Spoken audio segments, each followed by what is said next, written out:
إن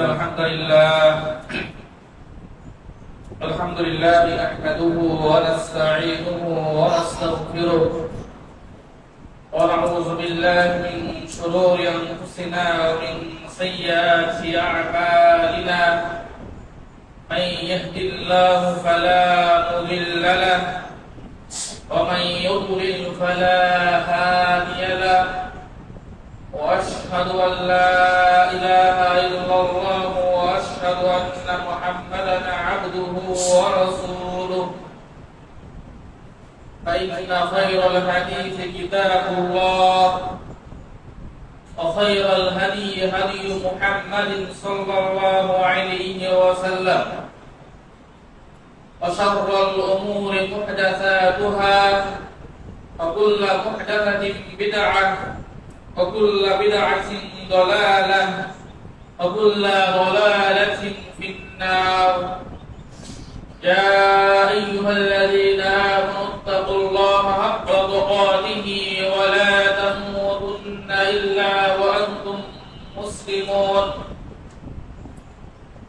يا أيها الناس اتقوا ربكم الذي خلقكم من نفس واحدة وخلق منها زوجها وبث منهما رجالا كثيرا ونساء واتقوا الله الذي تساءلون به والأرحام إن الله كان عليكم رقيبا يا أيها الذين آمنوا اتقوا الله وقولوا قولا سديدا يصلح لكم أعمالكم ويغفر لكم ذنوبكم ومن يطع الله ورسوله فقد فاز فوزا عظيما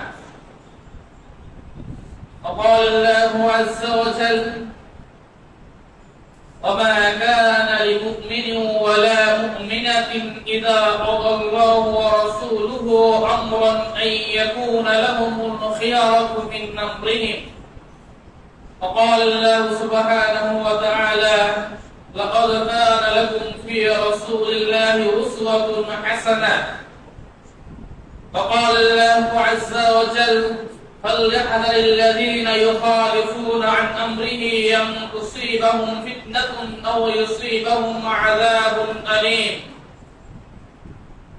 وقال رسول الله صلى الله عليه وسلم تركت فيكم أمرين لن تضلوا ما تمسكتم بهما كتاب الله وسنتي الحمد لله প্রশংসা মাত্র আল্লাহ তাআলার নিমিত্তে যে আল্লাহ তাআলা আমাদেরকে সৃষ্টিকুলের মধ্যে সর্বশ্রেষ্ঠ করে এই পৃথিবীর বুকে প্রেরণ করেছেন আলহামদুলিল্লাহ দুরূদ এবং সালাম বর্ষিত হোক হযরত মুহাম্মদ সাল্লাল্লাহু আলাইহি সাল্লামের উপর উপস্থিত আপনারা মসজিদের সম্মানিত মুসলিম کرام আজকে এই সংক্ষিপ্ত খুতবায় আমরা যে বিষয়টি নিয়ে আলোচনা করব তা হচ্ছে তাযীমুস সুন্নাহ বা আহমিয়াতুস সুন্নাহ সুন্নাহর মর্যাদা অথবা সুন্নাহর গুরুত্ব অবশ্যই বিষয়টি আমাকে মামুন ভাই চয়েস করে দিয়েছেন যে রাসূল সাল্লাল্লাহু আলাইহি সাল্লামের সুন্নাহর গুরুত্ব সম্পর্কে যেন আলোচনা করা হয় সুন্নাহ রাসূল সাল্লাল্লাহু আলাইহি সাল্লামের কথা কাজ কর্ম এগুলোকে সুন্নাহ বলা হয় এখানে শুধুমাত্র সুন্নাহ বলতে যে আমরা সুন্নত নামাজ পড়ি এটা উদ্দেশ্য না এখানে রাসূল সাল্লাল্লাহু আলাইহি সাল্লামের কথা কাজ মনোসম্মতি সবকিছু অন্তর্ভুক্ত রাসূল সাল্লাল্লাহু আলাইহি সাল্লামের দেখিয়ে যাওয়া পথ পদ্ধতি আমাদের সাহাবাগণ এমন ছিলেন আমাদের সাহাবারা তারা সুন্নাহ আমল করতেন রাসূল সাল্লাল্লাহু আলাইহি সাল্লামের সুন্নাহগুলো পুঙ্খানুপুঙ্খানুভাবে তারা পালন করতেন কেন কারণ এইগুলো রাসূলের সুন্নাত ছিল রাসূলের সুন্নাহ, এজন্য আমাকে পালন করতে হবে। আর আজকে আমরা এই সুন্নাহগুলো ছেড়ে দেই, কারণ কি? এগুলো ফরজ না, এগুলো ফরজ না, এগুলো আমরা ছেড়ে দেই। আর সাহাবারা কেন করতেন? এটা রাসূলের সুন্নাহ ছিল। আচ্ছা, যদি রাসূল সাল্লাল্লাহু আলাইহি ওয়াসাল্লামের জামানায় আপনারা থাকতেন, রাসূল একটা কাজ করতে বলতেন যে এই কাজটা করতে হবে, অথবা রাসূল করেছে, তখন কি আপনি প্রশ্ন করতেন যে রাসূল এটা কি ওয়াজিব না সুন্নাহ? ওয়াজিব হলে মানবো, আর সুন্নাহ হলে কি মানবো না? আল্লাহ পবিত্র করে বলেছেন, লাকাদ কানা লাকুম ফি রাসূলিল্লাহি উসওয়াতুন হাসানাহ, রাসূলের জীবনীতেই তোমাদের জন্য রয়েছে উত্তম আদর্শ। আল্লাহ আয়াতে বলেন, ফালইহযারিল্লাযীনা ইউখালিফুনা আন আমরিহি আন তুসিবাহুম ফিতনাহ, যারা রাসূলুল্লাহ সাল্লাল্লাহু আলাইহি সাল্লামের আদেশে নির্দেশে বিরোধিতা করে তারা যেন সতর্ক হয়ে যায়, যেন তুসিবাহুম ফিতনাহ, তাদেরকে ফিতনা পেয়ে বসবে, আও ইউসিবাহুম আযাবুন আলীম, অথবা তাদেরকে পেয়ে বসবে যন্ত্রণাদায়ক শাস্তি। যারা রাসূলের আদেশে নির্দেশে বিরুদ্ধাচরণ করবে, বিপরীত করবে, আল্লাহ তাদেরকে সতর্ক করেছেন যে ফালইহযারিল্লাযীনা, তারা যেন সতর্ক হয়ে যায়, যারা রাসূলের সুন্নাহর বিরোধিতা করে তারা যেন সতর্ক হয়ে যায় যে তাদেরকে বক্রতা পেয়ে বসতে পারে, তাদের অন্তর বক্র হয়ে যাবে, অথবা তাদেরকে পেয়ে বসবে কঠিন যন্ত্রণাদায়ক শাস্তি। আল্লাহ আয়াতে বলেন, ইয়া আইয়ুহাল্লাযীনা আমানু লা তারফা'উ আসওয়াতাকুম ফাওকা সাওতিন নাবিয়্যি ওয়া লা তাজহারু লাহু বিল কওলি কাজাহরি বা'দিকুম লিবা'দ আন তাহবাতা আ'মালুকুম ওয়া আনতুম লা তাশ'উরুন। আল্লাহ মুমিনদেরকে ডেকে বলছেন, ইয়া আইয়ুহাল্লাযীনা আমানু, ওহে ঈমানদারগণ, লা তারফা'উ আসওয়াতাকুম ফাওকা সাওতিন নাবী, খবরদার তোমরা রাসূলুল্লাহ সাল্লাল্লাহু আলাইহি সাল্লামের কণ্ঠস্বরের উপরে তোমাদের আওয়াজকে উঁচু করবে না। মানে রাসূল সাল্লাল্লাহু আলাইহি সাল্লাম যে সুরে কথা বলে, যতটুকু আওয়াজে কথা বলে, তোমরা তোমাদের কণ্ঠস্বরকে তার চেয়ে কি করবে না, উঁচু করবে না। কাজাহরি বা'দিকুম লিবা'দ, তোমরা একে অপরের সাথে যেভাবে উচ্চ সুরে কথা বলো, রাসূলের সাথে কথা বলতে গিয়ে তোমরা এভাবে উচ্চ সুরে কথা বলবে না। তারপরে আল্লাহ সতর্ক করে দিয়েছে যে আন তাহবাতু আ'মালুকুম ওয়া আনতুম লা তাশউরুন, খবরদার তোমাদের আমল নষ্ট হয়ে যাবে। জীবনে যত আমল করেছো, সালাত, সিয়াম, হজ, দান, সাদকা, সকল আমল কি হয়ে যাবে, নষ্ট হয়ে যাবে। ওয়া আনতুম লা তাশউরুন, তোমরা টেরও পাবে না, বুঝতে পারবে না। কি কারণে? যে রাসূলের আওয়াজের উপর আওয়াজ উঁচু করার কারণে।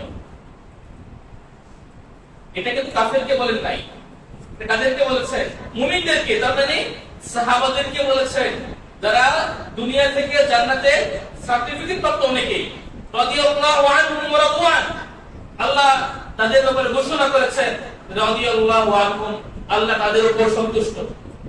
আর তাদের কি আল্লাহ সতর্ক করে দিয়েছেন যে ওই ঈমানদারগণ, তোমরা রাসূলের সামনে উচ্চ স্বরে কথা বলবে না, যেভাবে তোমরা একে অপরের সাথে কথা বলো, খবরদার তোমাদের আমল নষ্ট হয়ে যেতে পারে, তুমি টেরও পাবে না।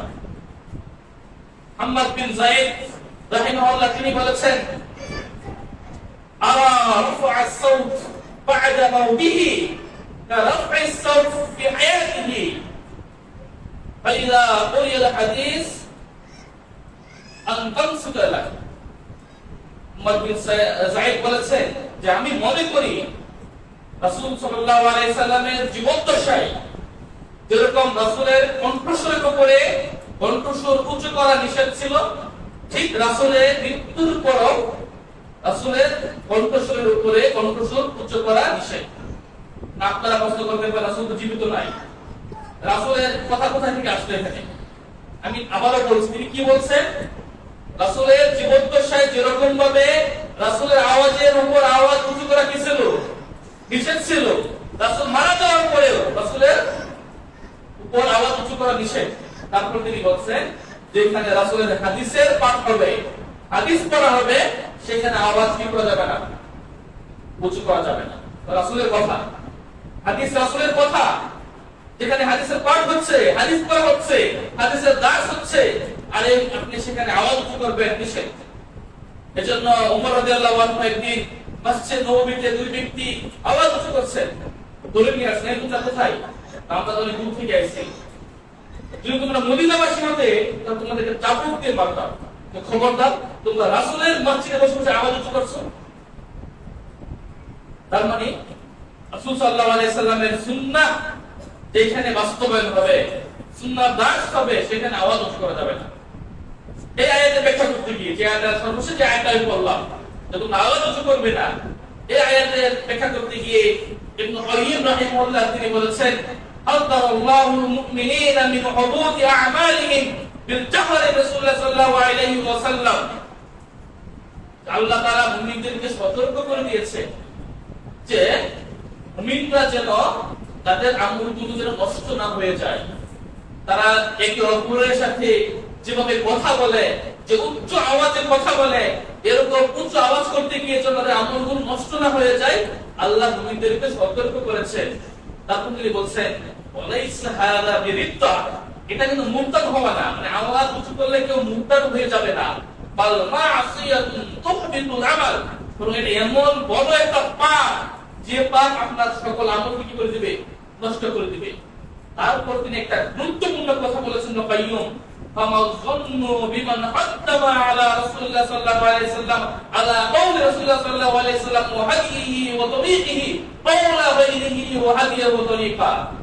যদি শুধুমাত্র রাসূলের আওয়াজের উপর আওয়াজ উঁচু করার কারণে সাহাবাদেরকে আল্লাহ সতর্ক করে দিলে আমল নষ্ট হয়ে যাবে, তাহলে সেই ব্যক্তি সম্পর্কে আপনার ধারণা কি যে রাসূলের কথার উপরে, রাসূলের পদ্ধতির উপরে, রাসূলের চিন্তাধারার উপরে, রাসূল সাল্লাল্লাহু আলাইহি সাল্লামের দেখিয়ে দেওয়া পথের উপরে নিজের মতকে, নিজের চিন্তাধারাকে, নিজের পথ এবং পদ্ধতিকে অগ্রাধিকার দেয়? আপনারা কথা বুঝতে পারছেন? যদি রাসূলের আওয়াজের উপর আওয়াজ উঁচু করার কারণে আমল নষ্ট হয়ে যাওয়ার হুমকি চলে আসে, তাহলে সেই ব্যক্তি সম্পর্কে আপনার কি ধারণা যে নিজের কথাকে, নিজের মতকে, নিজের চিন্তাধারাকে রাসূলের কথার উপরে, রাসূলের চিন্তাধারার উপরে প্রাধান্য দেয়? এটা আমি বলেছি, এটা আমার ইমাম বলেছে, এটা আমাদের আলেম বলেছে, এটা আমাদের মাযহাবে আছে। তাদের আমলের অবস্থা কি হবে? নবী বলেছেন তাদের আমলের অবস্থা কি হবে?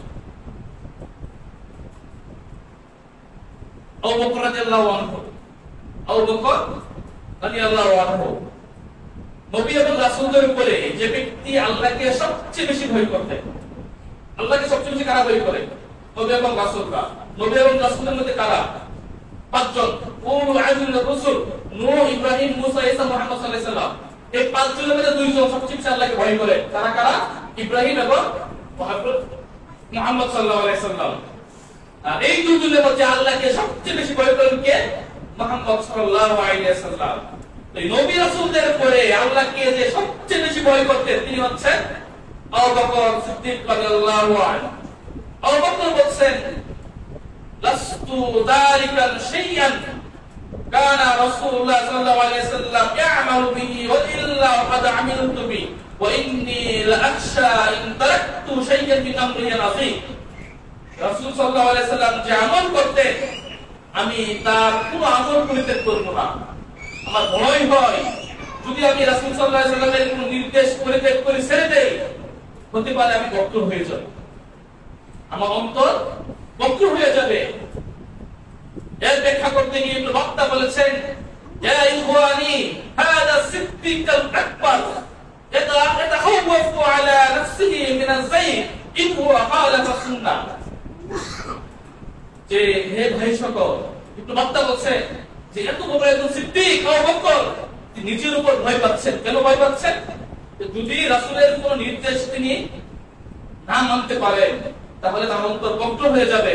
সুতরাং যারা আজকে রাসূলকে নিয়ে ঠাট্টা বিদ্রুপ করে, রাসূলের সুন্নাহকে নিয়ে ঠাট্টা বিদ্রুপ করে, রাসূলের আদেশকে নিয়ে, নিষেধকে নিয়ে ঠাট্টা বিদ্রুপ করে, রাসূলের হাদিসকে নিয়ে ঠাট্টা বিদ্রুপ করে, তাহলে তার অবস্থা কি হতে পারে?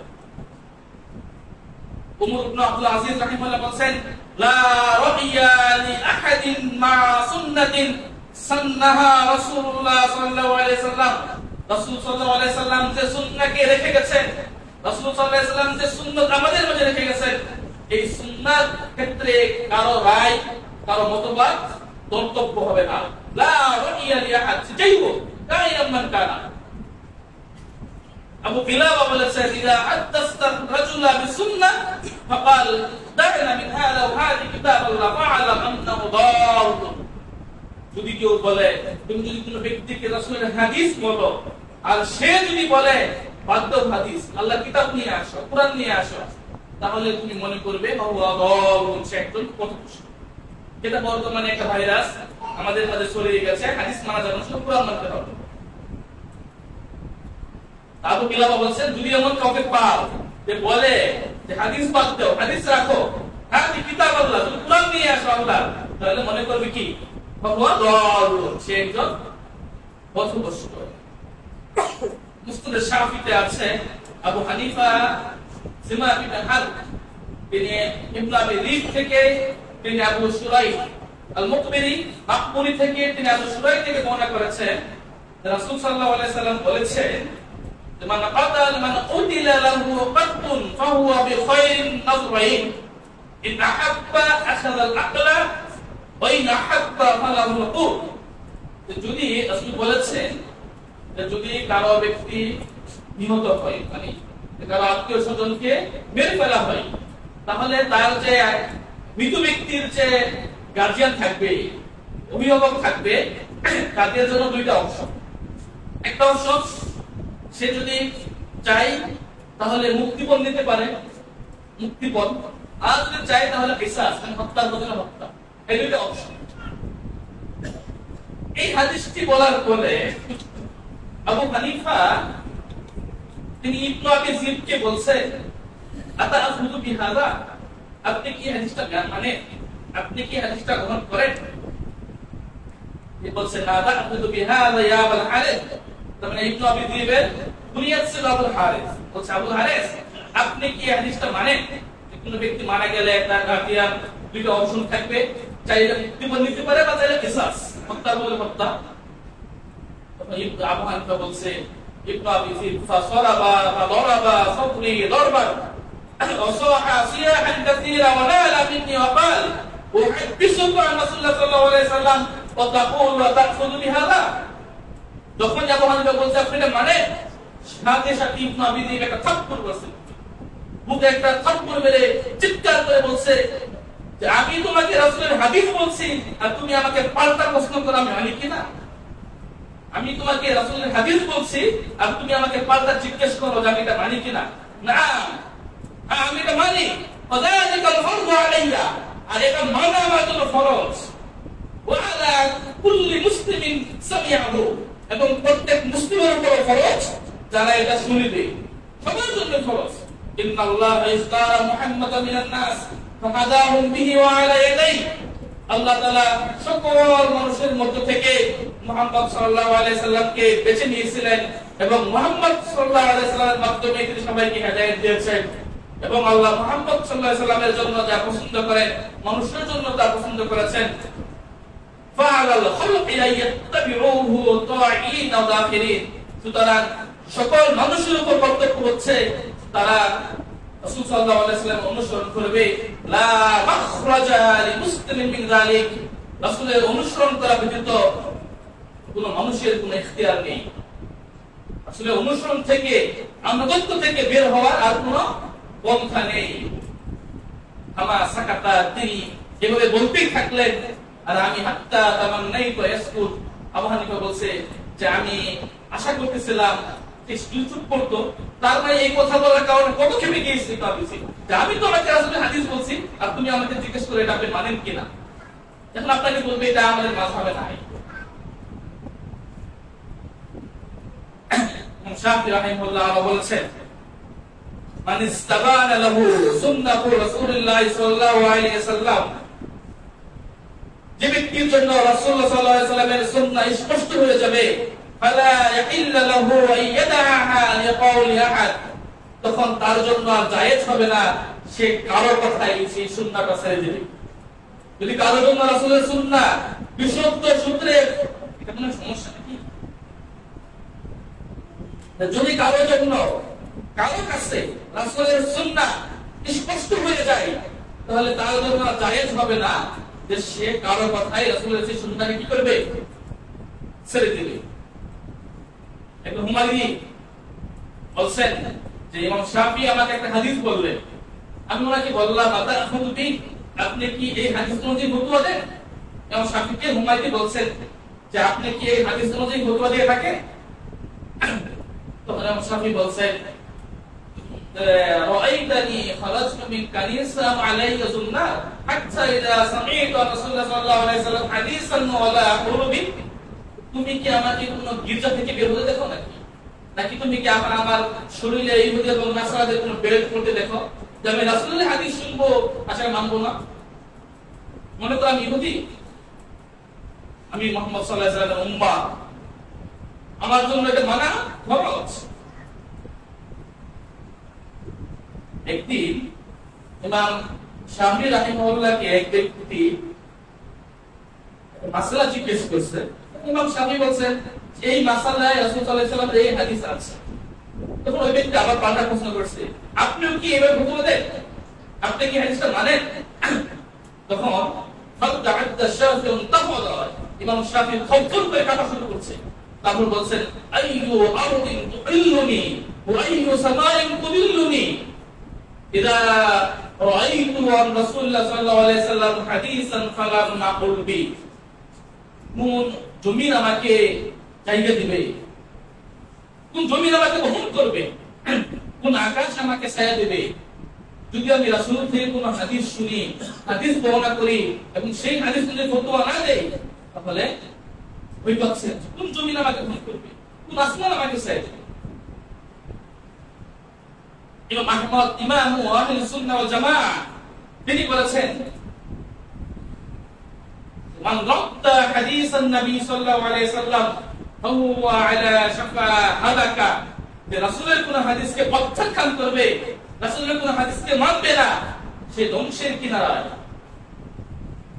তবে ইমাম মালিক ইবনে আনাস, ইমাম দার হিজরা, ইমাম মালিক রাহিমাহুল্লাহ তিনি বলেছেন as-sunnatu safinatu nuh, যে সুন্নাহ রাসূলের সুন্নাহ হচ্ছে কিসের মতো? নূহ আলাইহিস সালামের নৌকার মতো, নূহ আলাইহিস সালামের জাহাজের মতো।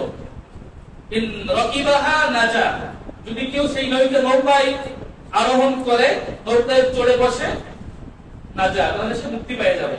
ওই তাখাল্লাফা আনহা ওয়ালিক, আর যদি কেউ সেই নৌকা না চড়ে তাহলে সে কি ডুবে মরে যাবে। সুন্নাহ হচ্ছে একটা নৌকার মতো, এই নৌকায় উঠলে বাঁচতাম, না হলে ডুবে মরতে হবে। ইবনে আব্দুল বার তিনি বলছেন যে আমরা জুতা পরি কোন পায়ে? ডান পায়ে, তাই না? এই সুন্নাহটা একটা অবহেলিত একটা সুন্নাহ, মন চাইলে তো মানে না, অনেকেই মানে না। তিনি বলছেন من ابتعد بانتعاله بشماله فقد أساء وخالف السنة وبئس ما صنع إذا بالنهي كان عالما। যদি কোন ব্যক্তি বাম পায়ে জুতা পরে তাহলে সে একটা খারাপ কাজ করলো, রাসূলের সুন্নাহর কি করলো? বিরোধিতা করলো। সে যে কাজটা করেছে জেনে শুনে করে থাকে, তাহলে তার কাজটা খুবই খারাপ। তারপর তিনি বলছেন শেষে গিয়ে যে আল খায়রু البركة في اتباع آداب رسول الله صلى الله عليه وسلم وامتثال أوامره। কল্যাণ বরকত সবকিছুই রাসূল সাল্লাল্লাহু আলাইহি সাল্লামের আদব অনুসরণ করার মধ্যেই রয়েছে। আমরা জানি যে এক জুতা পায়ে দিয়ে হাঁটা কি ঠিক না, এক জুতা পায়ে দিয়ে হাঁটা জায়েজ না, রাসূল নিষেধ করেছেন। এক ব্যক্তি ইবনে বাজ রাহিমাহুল্লাহকে জিজ্ঞেস করলেন, ইবনে বাজকে জিজ্ঞেস করেছে যে আপনি মনে করেন যে একটা জুতা এক জায়গায়, আরেকটা জুতা 2 কদম বা 3 কদম দূরে, মানে শুধু দেখা যায় মাঝে জুতা রাখলে কি হয়, জুতা হয়তো দূরে চলে যায়। ইবনে বাজকে জিজ্ঞেস করেছে যদি ওই একটা জুতা আরেকটা জুতা থেকে 2 কদম বা 3 কদম দূরে হয়, তাহলে কি এক জুতা পায়ে দিয়ে ওই দুই পদে ফাটা যাবে? মানে আমি কি করবো? একটা জুতা পায়ে দিয়ে ওই জুতার কাছে আমি দিতে পারবো কিনা?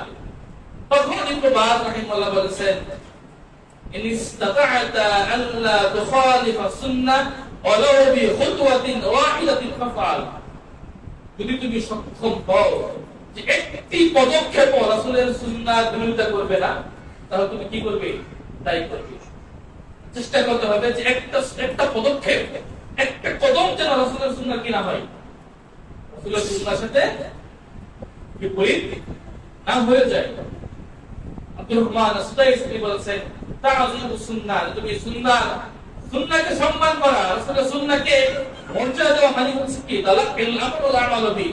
রাসূল থেকে কোন হাদিস পেয়েছো, সাথে সাথে মেনে নিবা। তোমাকে হয়তো কেউ বলবে, তিনি বলছেন ওয়াইন ক্বালা বা'দ উলামা, যদি কিছু আলেম তোমাকে বলবে ইন্না মুবাহ, আলা জায়েজ, আনা মুস্তাহাব, জায়েজ, এটা মুস্তাহাব, অনেক কিছু তোমাকে বলবে।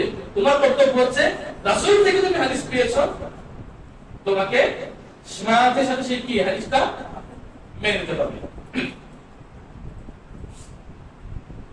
সুন্নাহ আমর ইবনে কাইস আল-মুরাই রাহিমাহুল্লাহ তিনি বলেছেন, ইযা বালাগাকা হাদিসুন আন রাসূলিল্লাহি সাল্লাল্লাহু আলাইহি ওয়াসাল্লাম ফা'মাল বিহি ওয়ালাউ মাদাতান তাকুন মিন আহলি। যদি রাসূলের পক্ষ থেকে তোমার কাছে কোনো হাদিস পৌঁছায়, যদি কোনো হাদিস পাও তুমি রাসূলের পক্ষ থেকে, ফা'মাল বিহি ওয়ালাউ মাদাতান তাকুন মিন আহলি, তাহলে তুমি সেটা অনুযায়ী আমল করবে। জীবনে একবার হলেও তুমি সেটা অনুযায়ী আমল করবে। এটা হচ্ছে নফলের ক্ষেত্রে। আর ফরজ হলে তো করতে হবে সবসময়। যে নফল হয় তাহলে জীবনে একবার হলেও কি সেটা অনুযায়ী তুমি আমল করবে। ইমাম আহমদ রাহিমাহুল্লাহ হাদিসের গ্রন্থ লিখেছেন, মুসনাদ আহমদ, বিশাল গ্রন্থ, প্রায় 30,000 হাদিস রয়েছে মুসনাদ আহমদে। তো এই ইমাম আহমদ কি বলছেন? ইমাম আহমদ বলেছেন, মা কাতাবতু হাদিসান ইল্লা ক্বাদ আমিলতু বি। আমি যে হাদিসটাই লিখেছি, আমি সেই হাদিস অনুযায়ী কি করেছি? আমল করেছি। হাত্তা ইন্নী সামি'তু আন নবী সাল্লাল্লাহু আলাইহি ওয়াসাল্লাম ইহতাজামা ওয়া আ'তা আল-হাজ্জামা দীনারা ফাহতাজামতু ওয়া আ'তাইতু আল-হাজ্জামা দীনারা। আমি একদিন শুনলাম যে রাসূল সাল্লাল্লাহু আলাইহি ওয়াসাল্লাম সিংহা লাগিয়েছিলেন, এবং যে সিংহা লাগিয়েছে তাকে 1 দিনার রাসূল দিয়েছিলেন। তখন এই হাদিসটার প্রতি আমল করতে গিয়ে আমি নিজেও সিংহা লাগালাম, এবং যে সিংহা লাগিয়ে দিয়েছে তাকে আমি 1 দিনার দিলাম। রাসূলের হাদিসের প্রতি আমল করতে গিয়ে। তো আমাদের সালাফরা রাসূল সাল্লাল্লাহু আলাইহি ওয়াসাল্লামের সুন্নাহকে যেখানেই পেতেন তারা চেষ্টা করতেন যে আমল করার জন্য। আবু হুরায়রা বলেছেন, আওসানি খালিলি বিসালাতিন লা আদাউহুন্না হাত্তা আমুত। আমার বন্ধু রাসূল সাল্লাল্লাহু আলাইহি ওয়াসাল্লাম আমাকে 3টা ওসিয়ত করে গেছেন, যতদিন পৃথিবীর বুকে বেঁচে থাকবো এই 3টি ওসিয়ত আমি কোনদিন ছাড়বো না। আবু দাউদ এই কথা বলছেন। সালাফের জীবন থেকে অহরহ ঘটনা এরকম পাই, তারা রাসূল সাল্লাল্লাহু আলাইহি ওয়াসাল্লামের সুন্নাহ একবার পেলে তারা চেষ্টা করতেন সেটা ধরে রাখার জন্য, আমল করার জন্য। এখন আমরা দেখব যে রাসূলের সুন্নাহ যারা মানে না, যারা রাসূলের সুন্নাহ বিরোধিতা করতে চায়, তাদের অবস্থা কি? যারা রাসূলের সুন্নাহ বিরোধিতা করতে চায় তাদের অবস্থা কি হতে পারে? এক ব্যক্তি নামাজ পড়তেছে, ফজরের পরে আমরা জানি ফজরের আগে 2 রাকাত সুন্নাহ এটা পড়তে হয়। রাসূল সাল্লাল্লাহু আলাইহি ওয়াসাল্লাম সবসময় পড়তেন, এমন সবসময় কি পড়তেন, কখনো ছাড়তেন না। ফজরের আগে 2 রাকাত সুন্নাহ। তো একটি সাঈদ ইবনে মুসাইয়্যিব রাহিমাহুল্লাহ তিনি দেখলেন এক ব্যক্তি নামাজ পড়তেই আছে। সাঈদ ইবনে মুসাইয়্যিব বললেন, দেখি যখন নাকি নামাজ শেষ করেছে দেখে বলছে, আচ্ছা ফজরের আগে তো সুন্নাহ 2 রাকাত, তুমি যেখানে নামাজ পড়তেই আছো, এত নামাজ তুমি কোথায় পেলে? তখন ওই ব্যক্তি সাঈদ বিন মুসাইয়্যিবকে বলছে, আচ্ছা আপনি কি মনে করেন যে আল্লাহ আমাকে নামাজ পড়ার কারণে শাস্তি দিবেন? আমি তো ভালো কাজ করতেছি, আমি নামাজ পড়তেছি, আপনার কি মনে হয় আল্লাহ আমাকে নামাজের কারণে শাস্তি দেবে? তখন সাঈদ বিন মুসাইয়্যিব বলছে, না, আল্লাহ তোমাকে নামাজের কারণে শাস্তি দিবে না, আল্লাহ তোমাকে শাস্তি দিবে তুমি রাসূলের সুন্নাহ কি করছো, খেলাফ করছো। রাসূল বলেছেন 2 রাকাত করতে, তুমি কি পণ্ডিতের বেশি পড়াশোনা করছো, আপনি মনে করলেন যে জুমার নামাজ কয় রাকাত, 2 রাকাত, কম হয়ে যাচ্ছে, 4 রাকাত করব, পড়া যাবে? সেটা তো ভালো জিনিস, এটা ভালো কাজ, তাই না? পড়া যাবে।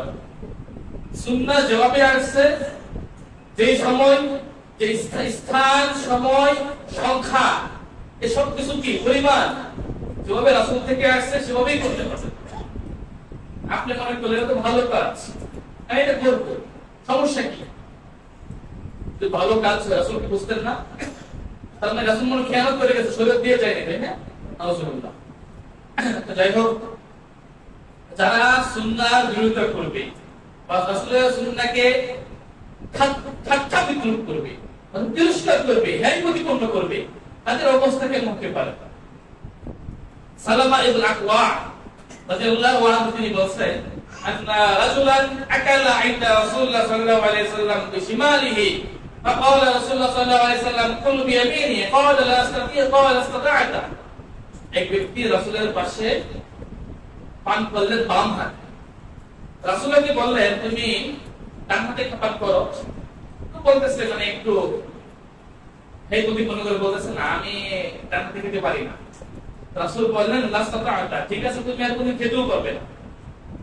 সাহাবী বলছে যে সে যে রাসূলের আদেশটা মানলো না, না মানা হইল কিবির, সে অহংকার বশত রাসূলের এই কথাকে প্রত্যাখ্যান করছে।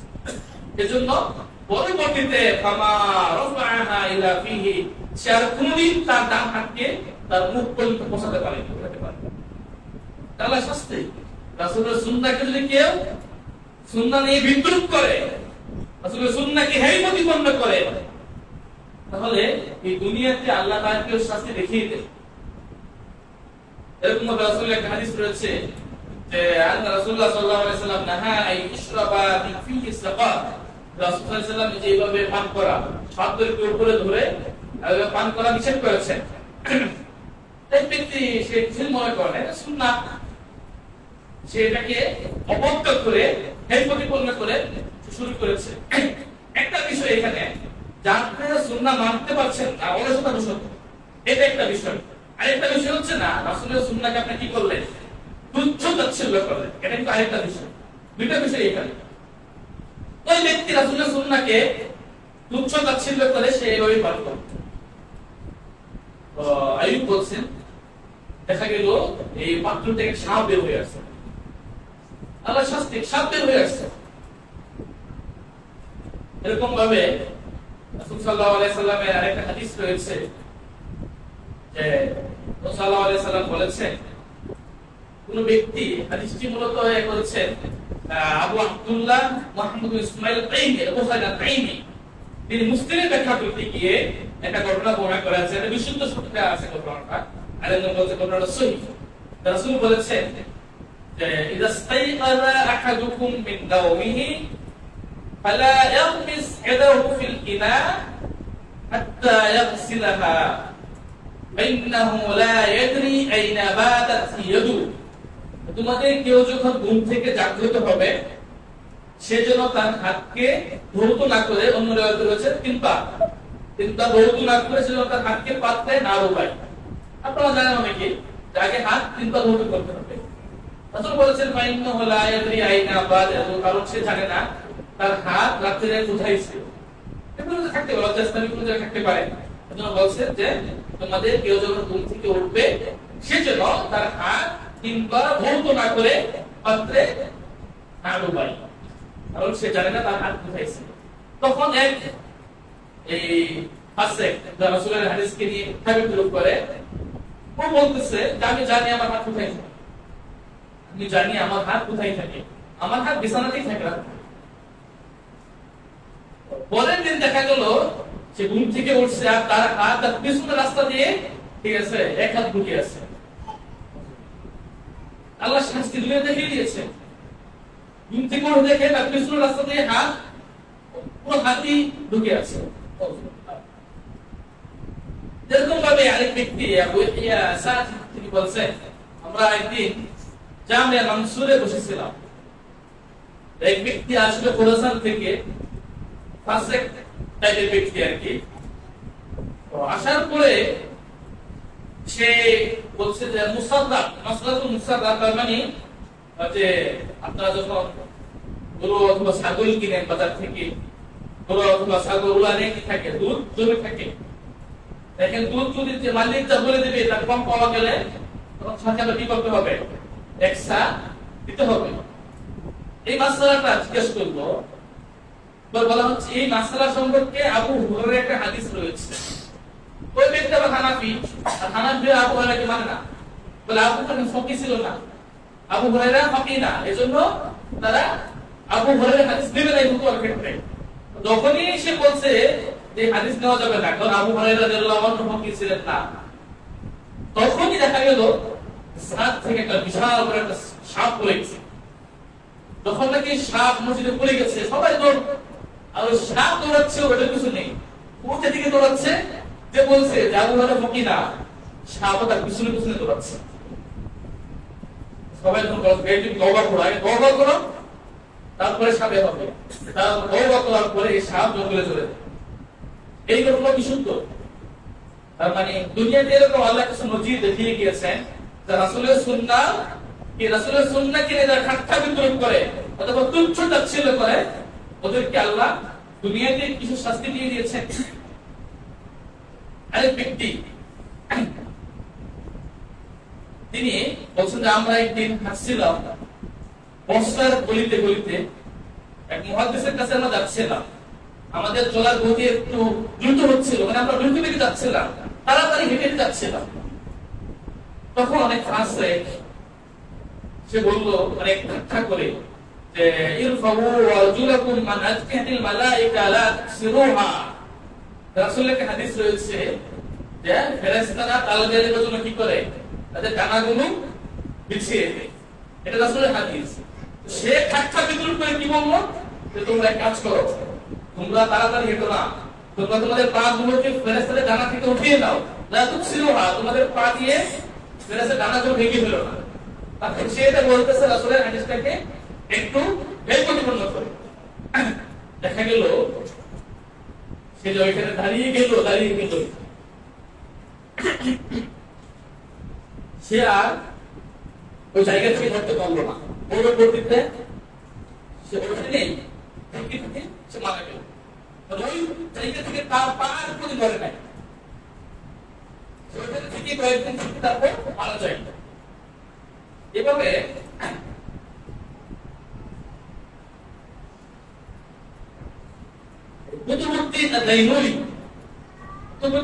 তিনি বলেছেন যে রাসূল সাল্লাল্লাহু আলাইহি ওয়াসাল্লামের হাদিস আছে মিসওয়াক সম্পর্কে, মিসওয়াকের ফজিলত আপনারা জানেন যে লাউলা আশফাল উম্মতি লা আমারতুম বিসওয়াক ফি কুল্লি সালাত, আর অনেক হাদিস রয়েছে মিসওয়াকের ব্যাপারে।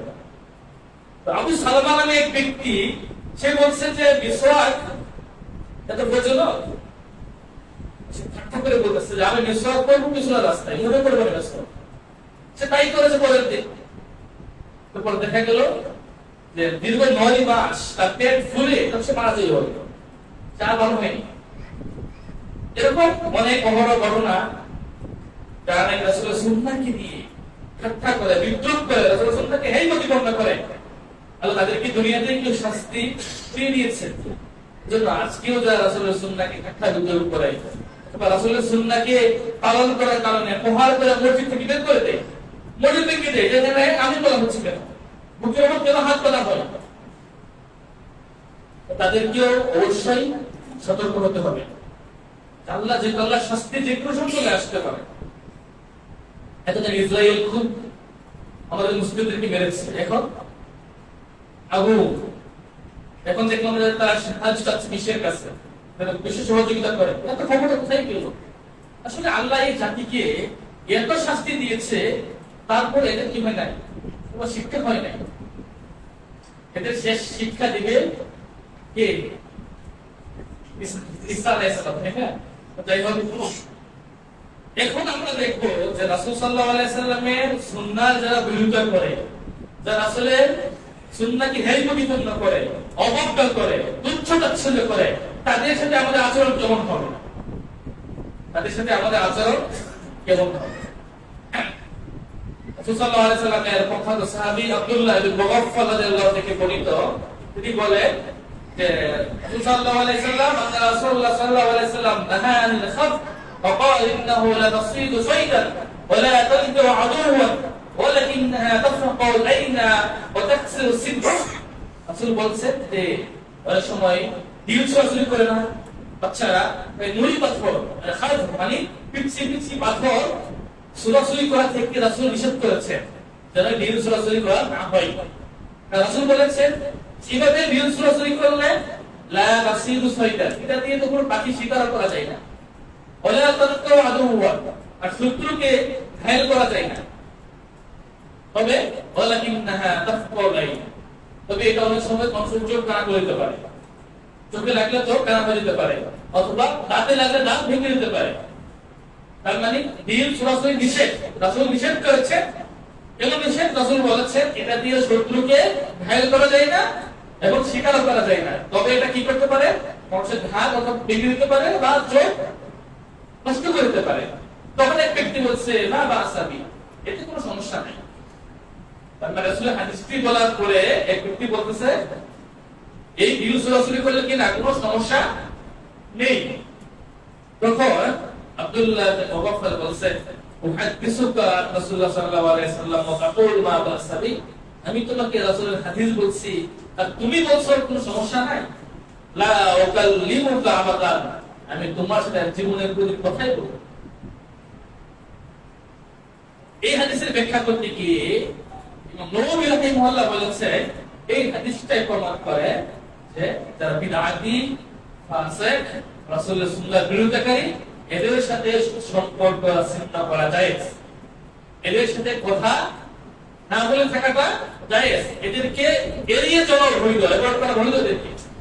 তখন আপনি প্রশ্ন করতে পারেন তাহলে যে রাসূল বলেছেন কোন মুসলিম যেন অপর মুসলিমকে তিন দিন এড়িয়ে না চলে, পরিত্যাগ না করে, কথা বন্ধ করে না থাকে। আপনারা জানেন হাদিসটা, এই হাদিসে কি হবে তাহলে? ইমাম নববী বলেছেন এই হাদিস ওটা অন্তর্ভুক্ত না। এটা হচ্ছে সাধারণভাবে দুনিয়ার স্বার্থে, ব্যক্তিগত স্বার্থে কোন মুসলিমের সাথে অপর মুসলিমের তিন দিন কথা বলে না থাকা নিষেধ। তবে যদি দুনিয়ার স্বার্থে হয়, দিনের স্বার্থে হয়, ইসলামের স্বার্থে হয়, তাহলে তিন দিন কেন সারা জীবন কথা না বলে থাকাটাও এটাই বড় গুরুত্ব। যে তুমি বিদআত করো, তুমি রাসূলের সুন্নাহর বিরোধিতা করো, তোমার সাথে কথাই বলবো না। ইবনে হাজার একই কথা বলেছেন, যদি রাসূলের সুন্নাহর বিরোধিতা করে, রাসূলের সুন্নাহকে তুচ্ছ-তাচ্ছিল্য করে, অবজ্ঞা করে, তাহলে তাকে পরিত্যাগ করা, তাকে এড়িয়ে চলা, এভয়েড করা জায়েজ। কিন্তু সিরিন এক ব্যক্তি কি হাদিস বলছেন, তখন ব্যক্তি বলতেছে আপনি তো হাদিসটা বললেন, ওই ব্যক্তি এটা বলে, অমুকটা বলে। তখন তিনি বলছেন আমি তোমাকে আসলে হাদিস বলছি আর তুমি আমাকে বলছো তোমার ওই ইমাম এটা বলে, ওই ইমাম এটা বলে, আমিও তো মুখে কথা বলি। এটা তাদের অন্য মানুষ। ইবনে উমর রাদিয়াল্লাহু আনহু ছেলে আব্দুল্লাহ ইবনে উমর, না সালেহ ইবনে আব্দুল্লাহ, তিনি বলেন যে আমার বাবা আব্দুল্লাহ ইবনে উমর রাসূল থেকে হাদিস বর্ণনা করেছেন। রাসূল বলেছেন লা তামনাউ নিসাকুমুল মাসাজিদ ইস্তাআযানাকুম, তোমাদের নারীরা যখন তোমাদের কাছে অনুমতি চাইবে মসজিদে যাওয়ার জন্য, তখন তো তাদের কি করবে না, নিষেধ করবে না। তখন এই আব্দুল্লাহ ইবনে উমরের ছেলে বেলাল বলতেছে আল্লাহি লা নামনাহুন্না, আল্লাহর কসম অবশ্যই আমি তাদেরকে নিষেধ করব। তখন আব্দুল্লাহ বিন উমর বলছেন উহাদ্দিসুকা রাসূলুল্লাহ সাল্লাল্লাহু আলাইহি ওয়াসাল্লাম ওয়া তাকুল ওয়াল্লাহি লা নামনাহুন্না, আমি তোমাকে রাসূলের হাদিস বলছি আর তুমি বলছো অবশ্যই নিষেধ করবা, ঠিক আছে তোমার সাথে কথাই বলবো। কে ছেলে? আব্দুল্লাহ ইবনে উমরের ছেলে কিন্তু বেলাল বলছে সে নিষেধ করবে। তখন আব্দুল্লাহ ইবনে উমর কি বললেন, আমি তোমার সাথে কথা বলবো না। তো বেলালের ভাই সালেহ আব্দুল্লাহ ইবনে উমর আরেক ছেলে বলছে যে সাব্বাহু সাব্বান শাইয়ান মা সামিতুহু সাব্বাহু মিসলা, বাবা তাকে এমন ভাবে তিরস্কার করলেন যে কোনদিন আমি তাকে এত তিরস্কার করতে শুনি নাই। শুধু তাই না, মুস্তাদে আহমদের রিওয়ায়াতে রয়েছে এরপরে বাবা আর সাথে তার সাথে কোনদিন কথাই বলে না মৃত্যু পর্যন্ত। মানে বাবুর ছেলের সাথে কি করে নাই, মৃত্যু পর্যন্ত তার কোনদিন কথাই বলে নাই। শুধুমাত্র এই কারণে যে তিনি বলছেন রাসূল এটা বলেছে, সে বলছে আমি নিষেধ করবো। এভাবে আরেক ব্যক্তি, আমরা ভুলে গেছি, মনে আসছে না, তার কাছে এক ব্যক্তি এসে বলছে আচ্ছা এই হাড় দিয়ে কি ইস্তেঞ্জা করা যায়? গরুর হাড়, ছাগলের হাড়, হাড় দিয়ে কি ইস্তেঞ্জা করা যায়? সে বলছে না, ইস্তেঞ্জা করা কি না জায়েজ না। তখন তাকে প্রশ্ন করছে, আবার যুক্তি দিচ্ছে যে আচ্ছা আপনি যে বলেন জায়েজ, এটা বলেন তো মানুষ উত্তম নাকি জিন উত্তম? মানুষ উত্তম নাকি জিন উত্তম? তখন মুহাদ্দিস বলছেন যে মানুষ উত্তম। আর তার আগে আবার বলছে যে নিষেধ কেন, হাড্ডি দিয়ে কেন ইস্তেঞ্জা করা যাবে না? তখন তিনি বলছেন তার রাসূল বলেছেন ওয়া সালু ইখওয়ানিকুম জিন, এই হাড্ডি হচ্ছে জিনদের খাবার। হ্যাঁ, জিনদের খাবার, এজন্য কি জায়েজ না, হাড্ডি ইস্তেঞ্জা করা জায়েজ। তখন প্রশ্ন করছে আচ্ছা মানুষ উত্তম নাকি জিন উত্তম? উনি বলছেন যে মানুষ উত্তম। তারপর আবার পাল্টা যুক্তি দিচ্ছে মানুষ উত্তম যদি হয় তাহলে মানুষের খাবার পানি হচ্ছে পানি, এটা মানুষের খাবার, আর পানি দিয়ে ইস্তেঞ্জা করা যায়। আর হাড় হচ্ছে জিনদের খাবার, তাহলে জিনদের খাবার দিয়ে ইস্তেঞ্জা করা কেন জায়েজ না? উত্তম কি? মানুষ। আর মানুষের খাবার কি? পানি, অথচ পানি দিয়ে ইস্তেঞ্জা করা কি জায়েজ। আর হাড় হচ্ছে জিনদের খাবার, জিন যদি মানুষের থেকে নিচু হয় তাহলে তাদের খাবার দিয়ে ইস্তেঞ্জা করা কেন জায়েজ হবে না? এটা হচ্ছে নাস্তিকের যুক্তি। তখন তিনি তার বুকের উপর চেপে গলায় ধরে বলছেন আমি তোমাকে হাদিস বলছি আর তুমি তোমার যুক্তি দাও। পরে মানুষ সেটাকে ইয়ে করছে যে জায়েজ হতে পারে, মেরেই ফেলতে পারছে গলা টেনে। আমাদের সালাফরা যখন শুনতেন কেউ তাদের সামনে রাসূলের সুন্নাহ কি করেছে, বিরোধিতা করেছে, তখন তারা হয়তো কথা বলা বন্ধ করতেন বা সামনে থাকলে তারা আঘাত করতেন। রাসূলের সুন্নাহর অপমান তারা বরদাস্ত করেননি আমাদের সালাফরা। তো আজকেও এখানে আমি কয়েকটা পয়েন্ট আলোচনা করা হয়েছে। একটা হচ্ছে রাসূল সাল্লাল্লাহু আলাইহি ওয়াসাল্লামের সুন্নাহ সাহাবারা কিভাবে দেখতেন, তারা কিভাবে আমল করতেন, এবং যারা রাসূল সাল্লাল্লাহু আলাইহি ওয়াসাল্লামের সুন্নাহকে মানে না, তুচ্ছ-তাচ্ছিল্য করে, তাদের শাস্তি দুনিয়াতে কেমন হতে পারে তাদের কিছু নমুনা আল্লাহ দেখিয়ে দিয়েছে। এবং পরবর্তীতে আমরা আলোচনা করেছি যে যারা রাসূলুল্লাহ সাল্লাল্লাহু আলাইহি ওয়াসাল্লামের সুন্নাহ মানে না তাদের সাথে আমাদের আচরণ কেমন হবে। এখন দেখা যায় বিদাতি ঠিক আছে, আরেকটা বিষয় এখানে আপনাদের খেয়াল রাখতে হবে যে বিদআত দুই প্রকার, একটা হচ্ছে মুকাফফিরা, একটা হচ্ছে কি মুফাসসিকা। মানে কিছু বেদাত মানুষকে কাফের বানিয়ে দেয় আর কিছু বেদাত মানুষকে ফাসিক বানায়। তাহলে আমরা আবার দুইটাকে গুলিয়ে ফেলি, আমরা দলিল দিয়ে দেই কোন বেদাত দালালা বা কোন দালালা ফিন্নার। প্রত্যেক বেদাত গুমরাহি আর সকল গুমরাহি কি জাহান্নাম। সব বেদাতকে আমরা কি করে দেই, একেবারে জাহান্নামে পাঠিয়ে দিই। এটা আমরা একটু আমাদের কি থাকতে হবে, সতর্ক থাকতে হবে। যাই হোক, আমাদের কর্তব্য হচ্ছে এখন যে আমরা রাসূল সাল্লাল্লাহু আলাইহি ওয়াসাল্লামের সুন্নাহকে আঁকড়ে ধরব। রাসূল সাল্লাল্লাহু আলাইহি ওয়াসাল্লামের সুন্নাহকে আমরা আমাদের জীবনে কি করব, বাস্তবায়ন করব। এখন অনেক বিশ্ববিদ্যালয়ের সুন্নাহ এক করা শুরু করে, নাম নিয়ে বলা শুরু করে, তার দ্বারা আবার অনেকে রাগ করবে, ঠিক আছে? যদিও আমাকে বলা হয়েছে যে নাম নিয়ে কিছু, আমি কিছু বলবো না, আপনারা জানেন কোনটা সুন্নাহ এবং আপনি সেটা কেন পালন করছেন, আপনার সমস্যাটা কোথায়।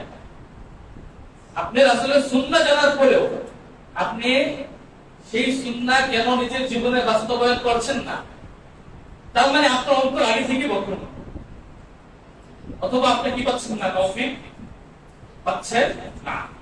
যে আল্লাহ আমাদেরকে রাসূল সাল্লাল্লাহু আলাইহি ওয়াসাল্লামের সুন্নাহ আমাদের জীবনে বাস্তবায়ন করা তৌফিক দান করুন। একদিন আলী রাদিয়াল্লাহু আনহু স্ত্রী রাসূলের মেয়ে ফাতেমা রাসূল সাল্লাল্লাহু আলাইহি ওয়াসাল্লামের কাছে আসলেন, এসে বললেন, আব্বু আমরা একটা খাদেম দেন, একটা খাদেম দেন। তো বাবার কাছে মেয়ে খাদেম চাচ্ছে। রাসূল কি বললেন? রাসূল বললেন, ইযা আওয়াইত ইলাল ফিরাশ তুসাব্বিহুল্লাহ সালাতা ওয়া সালাতিন ওয়া তাহমাদিনা সালাতা ওয়া সালাতিন ওয়া তুকাব্বিরুহু সালাতা ওয়া সালাতিন। যখন তুমি বিছানায় ঘুমাতে যাবে 33 বার সুবহানাল্লাহ, 33 বার আলহামদুলিল্লাহ, 33 বার আল্লাহু আকবার পড়বে। তার আগে বলছেন, জাম্মু আওয়ালা আদুল্লুকি আলা মা হুয়া খায়রুন লাকি মিন খাদেম। জাম্মু আমি কি তোমাকে এমন কিছু আমল শিখিয়ে দেব না যা তোমার জন্য খাদেম থেকে উত্তম হবে? তখন আবু বলেন, তখন এই কথা বলছে, এই আমলটা শিখিয়ে দিয়েছে। তার মানে এটা বলার উদ্দেশ্য হচ্ছে এটা যে আলী রাদিয়াল্লাহু আনহু পরে একদিন কোন এক মজলিসে হাদিসটা বললেন। হাদিসটি বলার পরে বলছেন, মা তারাকতুহা মুনযু সামি'তু রাসূলুল্লাহ সাল্লাল্লাহু আলাইহি ওয়াসাল্লাম। আমি রাসূলের কাছ থেকে হাদিসটি শোনার পরে আমি জীবনে কোনোদিন এই আমল পরিত্যাগ করিনি। তখন অনেকে থাকে একটু চালাক টাইপের ক্লাসে, হাদিসে বলছে, জানি আমার একটা প্রশ্ন আছে। কি প্রশ্ন? আচ্ছা, আপনার মধ্যে আর মুআবিয়ার মধ্যে একটা যুদ্ধ হয়েছিল, সিফিনের যুদ্ধ। তো যুদ্ধের কঠিন রাত্রেও কি আপনি আমল পরিত্যাগ করেন নাই? আপনার জন্য জীবনে কোনদিন ছাড়েন নাই আমল? যুদ্ধের সিফিনের যুদ্ধ কঠিন যুদ্ধ, সেই যুদ্ধের রাত্রেও কি আপনি আমলটা ছাড়েন নাই? আলী বলছেন, না, আমি ওই যুদ্ধের রাত্রেও আমল পরিত্যাগ করি। এখন আপনাদের একটা প্রশ্ন, মেয়ে চাইলেন খাদেম, ফাতেমা চাইলেও খাদেম, রাসূল তাকে শিখাইলেন ঘুমানোর দোয়া। খাদেম চাওয়ার সাথে এই ঘুমানোর দোয়া সম্পর্ক কি জন্য? তোমার প্রশ্ন বুঝতে পারছে? মেয়ে চেয়েছে খাদেম, রাসূল তাকে শিখাইলেন কি? একটা দোয়া। আলেমগণ উত্তরে বলেছে যে কেউ যদি সকাল সকাল জিকির, ঘুমানোর জিকির, সকল জিকির আজকার গুরু ভালোভাবে সে আদায় করে, তাহলে সে তার শরীরে একটা শক্তি পাবে। এই শক্তির কারণে খাজের প্রয়োজন হবে না। যদি কেউ জিকির আজকার ভালোভাবে করে, তাহলে তার শরীরে কি হবে? শক্তি পাবে। যদি আপনারা শরীরে শক্তি চান, তাহলে জিকির আজকার গুরু আসলে সুন্নাহ করে কি করে? জীবনে বাস্তবায়ন করে। ঘুমানোর ঘুম থেকে উঠেই সুন্নাহ শুরু, তাই না? যেখানে যাচ্ছেন আপনি, বাজারে যাচ্ছেন, একটা দোয়া করতে হবে আপনি। নামাজের পরে দোয়া, ওযু করলেন, ওযু করে দোয়া। তারপরে আবার হেঁটে যাচ্ছেন মসজিদে, সেই জিকির আর দোয়া করতে থাকেন আপনি। নামাজের পুরোটাই দোয়া, নামাজের পরে আবার দোয়া। বসে আছেন জিকির, ঘুমানোর সময় দোয়া, কত জিকির আজকাল। এগুলো আপনি পড়েন, আপনার জন্য ইবাদত করা, অন্য কাজ করা সব সহজ হয়ে যাবে, আপনার জীবনটা হবে প্রাণবন্ত। রাসূল সাল্লাল্লাহু আলাইহি ওয়াসাল্লামের সুন্নাহর মাঝে আমাদের উত্তম আদর্শ রয়েছে।